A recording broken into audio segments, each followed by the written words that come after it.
بنور الفهم وافتح علينا بمعرفة العلم وسهل أخلاقنا بالحلم واجعلنا ممن يستمعون القول فيتبعون أحسنه.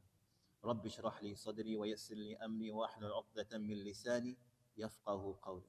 السلام عليكم ورحمة الله تعالى وبركاته. Alhamdulillah, today profound ayat were recited.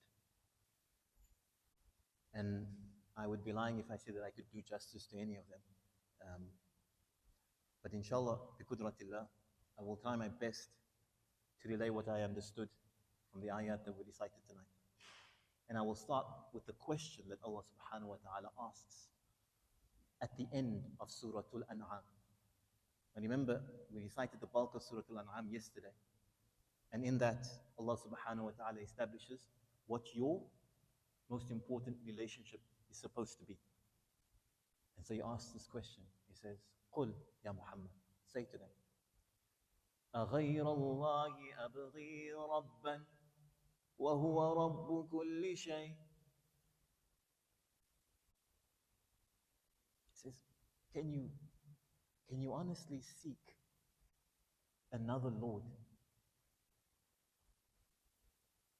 when He, Allah, is the Lord of everything? This is the question Allah subhanahu wa ta'ala poses. And you should answer it in your hearts, if not on your tongues right now. Say, no, Allah, you are our Lord. But Allah gives us the perfect words as well. He says, قُلْ يا Muhammad, tell them, إِنَّ صَلَاتِي وَنُسُكِي وَمَحْيَايَ وَمَمَاتِي لِلَّهِ رَبِّ الْعَالَمِينَ. SubhanAllah. That's your answer. You who follows Muhammad sallallahu alayhi wa sallam, say, Inna salati, my salah that I do 5 times a day, lillah. Nusuki, Mufassirin say this is specific to Hajj, Manasikul Hajj, the rites, the sacrifices of Hajj. Wa mahyaya, my life, and my death. Mufassirin have noted that Allah subhanahu wa ta'ala has chosen to make this declaration of our heart 2 choices and 2 non-choices. Essentially, salah in Hajj is a choice that you make. Whether you want to make salah, whether you want to go for Hajj. But you cannot choose to live and you cannot choose to die. It's very astute of them, subhanAllah, to capture this. But we've expected nothing less of them, mashallah. May Allah grant them high places in Jannah.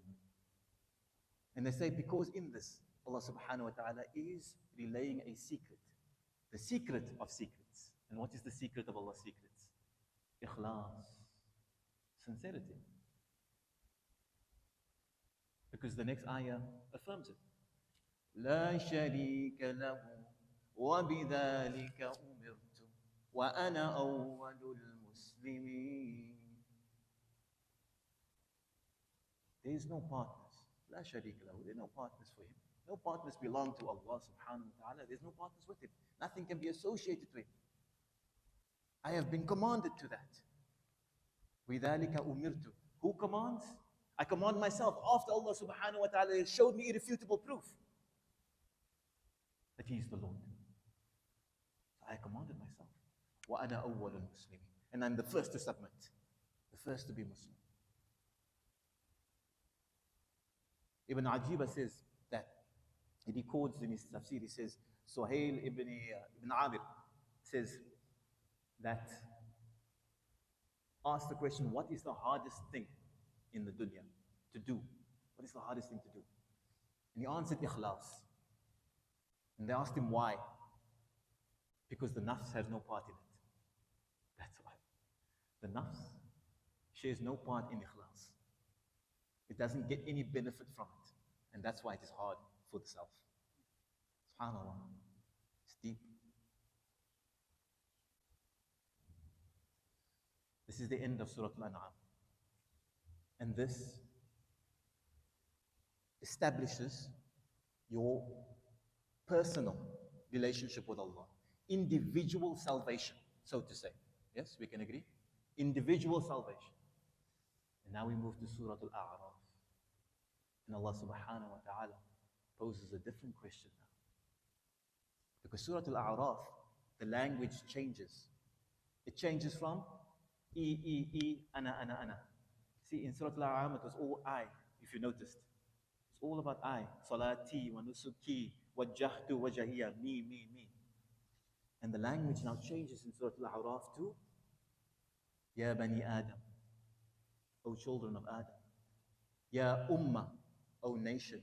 Ya Ummul Qura, O people of the village. You see, it becomes Jama'. Allah, what is it? Alhamdulillahi alladhi hadana. All us. It's about the society, about the group, about the community. See, very distinct change between the language. Mufassirin say this surah, Surah Al-A'raf, has the most references to the group than any other surah. So the question becomes, can you have individual salvation without communal salvation? Oh, subhanAllah, what a question. And Surah Al-A'raf answers it. There's no mistake that it's named Surah Al-A'raf, which I will get to inshallah. But in this surah, Allah subhanahu wa ta'ala recounts stories. لَقَدْ أَرْسَلْنَا إِلَىٰ قَوْمِهِ لَقَدْ أَرْسَلْنَا نُوحًا لَقَدْ أَرْسَلْنَا نُوحًا إِلَىٰ قَوْمِهِ. Allah subhanahu wa ta'ala said Nuh to his people. فَقَالَ, and he said, يَا قَوْمِ اعْبُدُوا اللَّهَ مَا لَكُم مِّنْ إِلَٰهٍ غَيْرُهُ. He said, worship your Lord. You have no other Lord besides him. And then, وَإِلَىٰ عَادٍ أَخَاهُمْ هُودًا. Hud was sent to his people. And what did he say?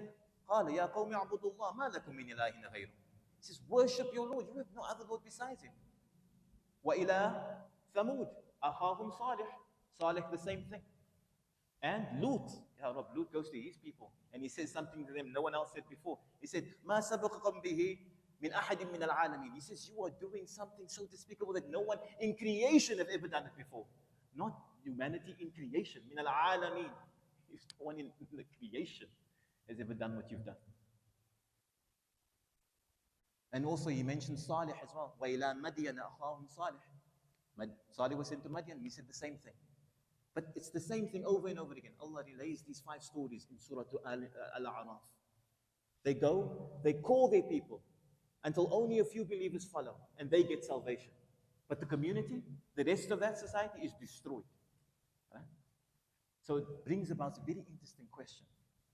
And to make it more relatable, the Mufassirin have given us an example. They say, imagine a massive ship in the middle of the ocean and it is sinking. Right? That is society. Now the question is, are you on that ship doing absolutely nothing? Or are you trying to save people? And they say, they give an example of a lifeboat. If you're on the lifeboat, you're trying to save people. But if people don't want to come onto the lifeboat, they won't be saved. Right? So that's the story of the prophets and their few followers that always follow them. This is the story of Surah Al-A'raf. That's why Al-A'raf is named the heights.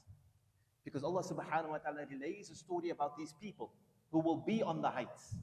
And they will be looking at the people with marks on their faces, the marks of Jannah or the marks of Jahannam. And they will be able to see which is which. And then they will say, Assalamu alaikum to the people of Jannah, going into Jannah. They won't greet the people of Jannah, but they'll greet the people of Jannah. But they themselves are in between. And these are the people that have saved themselves, but made no effort to save others. They are in limbo. Allahu A'lam what will happen to them. Allah doesn't tell us. But this surah, Surah Al-An'am, is challenging you to ask, what are you going to do? What choice are you going to make? Are you going to do nothing and sink with the ship? Are you going to try to save others? Be on that lifeboat. Be like the prophets. Bring everyone with you. Try to save people until the bitter end. Or are you going to, I'm not going to save anybody, it's just me and my family. Are you going to be the people of A'raf, whose end is yet to be determined? What's going to happen to them? Allahu A'lam. But this is the message of Surah Al-A'raf and Surah Al-An'am. How many minutes is that? 10 minutes. We'll end there inshallah. أقول قولي هذا واستغفر الله لي ولكم ولسائر المسلمين والمسلمات فاستغفروه إنه هو الغفور الرحيم.